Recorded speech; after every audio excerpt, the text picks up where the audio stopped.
The new UVA Orthopedic Center took over 10 years to develop the concept and build the facility.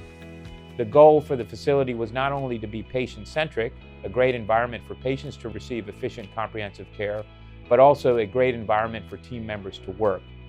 We've improved patient convenience so they can have multiple appointments at the same time. Advanced imaging such as MRI, CT scanner, ultrasound. The largest therapy gym in the region, physical therapy, occupational therapy, is also in the building. There's walking trails around the facility. There's on-site parking for staff and for patients. There's food services within the building.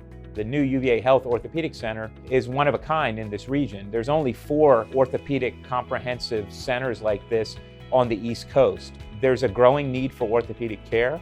And this facility allows us to continue to grow to meet the needs of our region. And the UVA Orthopedic Center now allows us to enhance the collaboration and enhance the teamwork to provide the highest level of care.